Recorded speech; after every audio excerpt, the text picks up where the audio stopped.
La courgette arrête d'être ennuyeuse quand tu la prépares comme ça. J'ai ici 2 courgettes, je vais commencer à tout râper, tranquillement. Tu vas tomber amoureux du résultat, le goût est juste parfait. Cette recette est exclusive et pensée pour ceux qui adorent la praticité, sans renoncer à la saveur. Après avoir tout râpé, je passe dans un bol. J'ajoute 1 cuillère à café de sel. Je mélange bien pour tout intégrer. Le point fort de cette recette, c'est que tu peux la préparer en peu de temps et avec peu d'ingrédients. J'ai ici 5 saucisses. Je vais enrouler une tranche de mozzarella autour de chacune d'elles. Ensuite, je peux ajouter un bâtonnet au milieu, comme ça. Répète le processus avec les autres. Ça doit donner ça, c'est parfait. Je parie que tu trouves ça facile à faire. On revient à la courgette, je mélange encore un peu. Maintenant, je vais passer ce mélange dans un autre récipient. J'ajoute 150 g de mozzarella coupée. J'ajoute 1 tasse de farine d'avoine, 2 œufs, 1 cuillère à café de sel, 1 demi-cuillère à café de poivre noir. Je mélange le tout et avant que j'oublie, dis-moi de quelle ville tu nous regardes pour que je t'envoie une petite dédicace spéciale.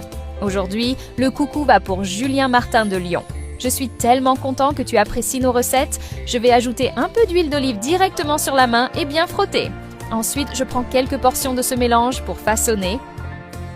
Vas-y tranquillement, pas besoin de se presser. Laisse comme ça et enroule autour de la saucisse. Regarde comme ça va donner. J'ai bien détaillé pour que ce soit facile quand tu le feras chez toi. Répète le processus avec les autres morceaux. Je vais ajouter 3 œufs dans ce bol. Je mélange bien jusqu'à obtenir une texture liquide.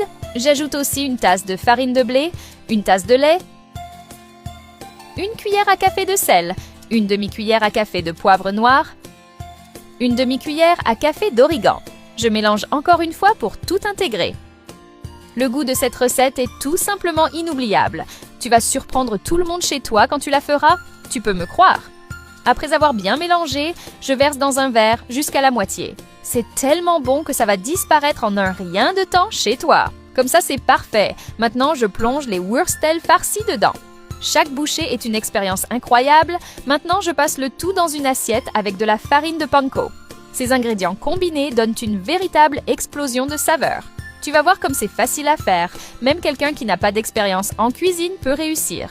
Maintenant, je mets à frire dans une poêle avec de l'huile. Pas de secret, il suffit de suivre les étapes. Tu peux tourner jusqu'à ce que tous les côtés soient bien dorés. Ensuite, il suffit de mettre dans une assiette. Rien qu'en regardant, je vois que la texture est bien croustillante. C'est parfait. Tu peux accompagner avec la sauce de ton choix, à toi de décider. C'était incroyable.